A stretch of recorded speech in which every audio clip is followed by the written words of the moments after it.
नमस्कार. आपल्या मिसळण्याच्या डब्यामध्ये जसे मोहरी, जिरं, हळद या गोष्टी असतात, तसं आणखीन एक गोष्ट असते ती म्हणजे ओवा. ओवा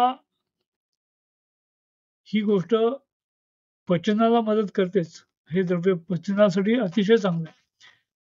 मुख्य म्हणजे पोटामध्ये गॅस होणं, पोट फुगणं. पोटामध्ये एक प्रकारची अ, जर अजीर्णामुळे जे गॅसेस होतात, ते कमी होणं.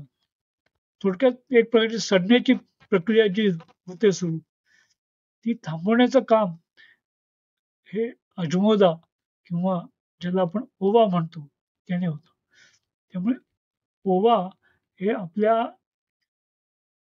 मिसळण्याच्या जगातलं एक महत्वाचं असं द्रव्य आहे. आता बाजारात किंवा आपण व्यवहारामध्ये ओवा आणि अजवाईन अशा 2 सारख्या दिसणाऱ्या पण वेगवेगळ्या गोष्टी आपण पाहत असतो आणि त्याचे वेगळे गुणधर्मही अनुभवतो. जिथे पोटात दुखणं किंवा वात सरणं अशा स्वरूपाची ज्यावेळेला क्रिया अपेक्षित असेल, तिथे ओवा हा वापरायला पाहिजे. काही लोकांना काही कडधान्य पचायला जड जातात. पोटात गुबारा धरतो किंवा पोटामध्ये थोडंसं दुखतंही. तर अशा वेळेला हा ओवा उपयोगी पडतो. त्यामुळे हा ओवा सेंधव किंवा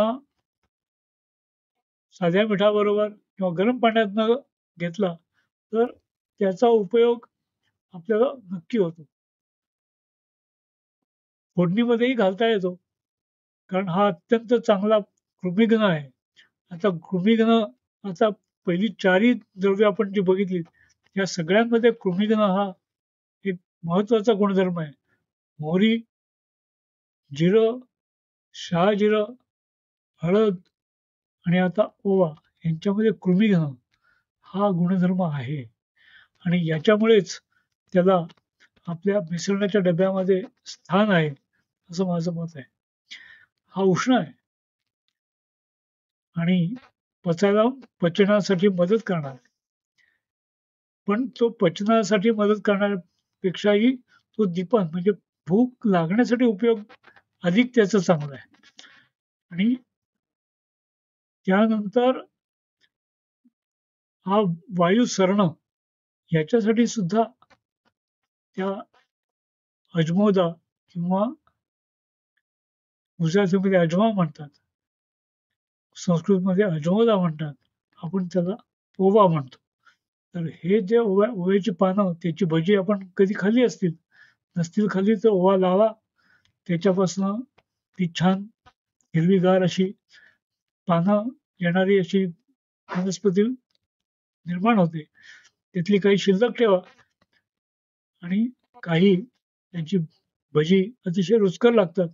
पचनाला मदत करणारी आणि अशी ती पानं आहेत. तर त्यामुळे कधीतरी आपल्याला अत्यंत उपयुक्त अशी भजी या ओव्याच्या पानांपासून मिळतात. त्यामुळे आपण कांद्याची भजी मोठ्या प्रमाणात खातो. तशी ओव्याची पानाची भजी सुद्धा खाऊन बघायला हरकत नाही. त्यासाठी मात्र तुम्हाला ओवा लावायला लागेल. कारण पूर्वी ह्या गोष्टी लावायला यायच्या, मिळायच्या. त्यामुळे त्याचं कौतुक पूर्वी कमी होतं. आता ते रेअर गोष्टीमध्ये झालंय. कारण त्या गोष्टी आपल्याला पाहायला मिळत नाहीत, ऐकायलाही मिळत नाहीत. त्यामुळे ओव्याच्या पानाची भजी ही गोष्ट नक्की करण्यासारखी आहे. त्यामुळे पाऊस संपलेला आहे. पण तरीसुद्धा थोड्या पाण्यामध्ये आपल्या घरातल्या कुंडीमध्ये सुद्धा ओव्याची पानं मिळू शकतील आणि त्याच्यापासून ती चांगली अ, फार मोठी होण्याच्या आधी ती ती खाताना सुद्धा तुम्हाला कळेल की तिखट लागतात. ती सुद्धा पचनासाठी उपयोगी पडतात. त्यामुळे हे ओव्याचं क्षूप म्हणजे हे वेल आणि जी पानं आणि त्याच्यापासून मिळणारं हे बीज हे सगळं आपल्याला अत्यंत उपयुक्त असं आहे. त्यामुळे ओव्या आपल्या मिसळण्याच्या डब्यामध्ये ओव्याचा अंतर्भाव अत्यंत चपखलपणे व्यवस्थित केलेला आहे आणि त्याचा आपण लाभ घ्यायला पाहिजे. त्याची माहिती अधिकाधिक मिळवायला पाहिजे आणि पुढे ह्या विषयी आणखीन आपण डिटेलमध्ये कधी बोलूच. पण तरी सुद्धा आता तुम्हाला जर वाटाणे पावटे खाऊन जर पोटात दुखत असेल तर ओव्याचा उपयोग करून बघा. गरम पाण्याबरोबर घ्या किंवा सैंधव बरोबर समप्रमाणात घ्या आणि वरती गरम पाणी प्या. पोट दुखायचं थांबेल, खात्री बाळगा. तर इथेच थांबतोय. चॅनल लाईक करा, शेअर करा आणि सबस्क्राईब करा. इथेच थांबतोय. जय जय रघुवीर समर्थ.